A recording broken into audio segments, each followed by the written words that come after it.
My name is Larissa Willems, a student at QUT, and this assignment will analyze KitKat's 2015 Digital Break campaign. I will examine their advertising, creative, and media strategies, as well as make recommendations to the current campaign.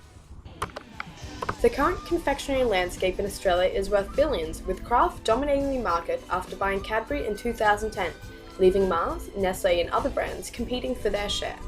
The product satisfies two of the five needs from Maslow's hierarchy: physiological, as it satisfies hunger, and esteem, as the product symbolizes achievement and recognition from peers.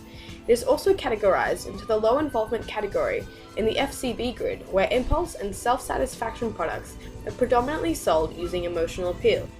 KitKat's target market is men and women of all ages looking to indulge themselves with chocolatey snacks.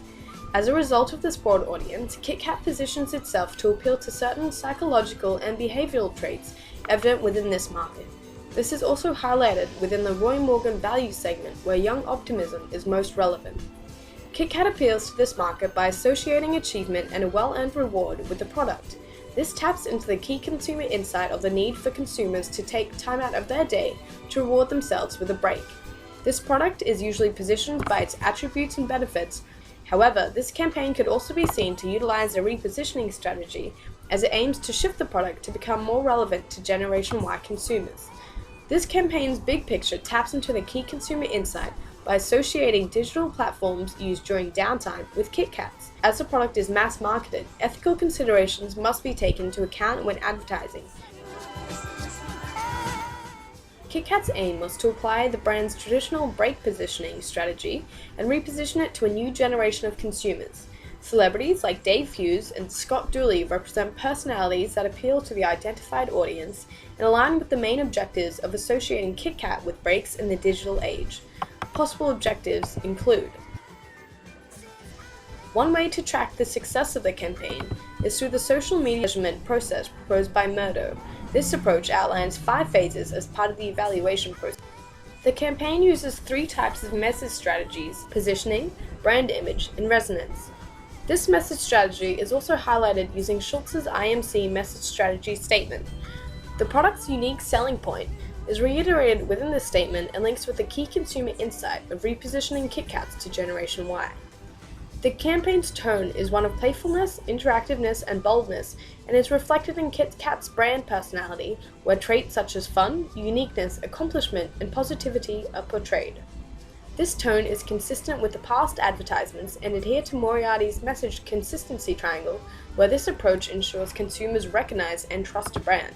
This emotional approach not only positions consumers to foster positive attitudes towards the brand, but relates to the key consumer insight of associating KitKats with breaks in the 21st century.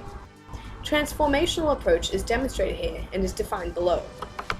Execution techniques include a combination of testimonial or celebrity endorsements, imagery, and humor to convey the big idea. Advertisements also include locations like the beach, cafes, and parks to reinforce the relaxed, fun nature of the product, while also including technologies such as smartphones and laptops to further relate to Generation Y's behavioral habit. A recommendation would be to include YouTubers in the campaign. This would engage consumers by including personalities they already like and are familiar with, while still incorporating the big picture of linking the product with breaks in the digital age. The campaign used social media, capitalizing on platforms like Facebook, YouTube, and Twitter to reach audiences. A brand touchpoint is the occasions on which a person comes in contact with a brand in the course of his or her everyday activities, and KitKat's campaign takes advantage of this notion in their media strategy. This medium allows achievement of multiple objectives that include the following, and has relatively low production costs, so to be molded to fit budgetary considerations. This proves effective in reaching Gen Y and promotes engagement with the product as hashtags and responses are encouraged. The ADA model can also be seen here, as attention is initially captured by the celebrity endorsers, eventually leading to action, in this case, purchasing and using the hashtags mentioned in the video. Success of the campaign can be tracked through these platforms by examining user-uploaded posts and responses on content surrounding the brand. Although this proves effective for the campaign overall, a recommendation could be to try guerrilla marketing to create buzz around the campaign. KitKat could create a series of short feel-good videos of people giving away free KitKats at places associated with work or chores. This would continue the digital theme, be congruent with KitKat's brand personality, linked to the big picture, while also having viral potential.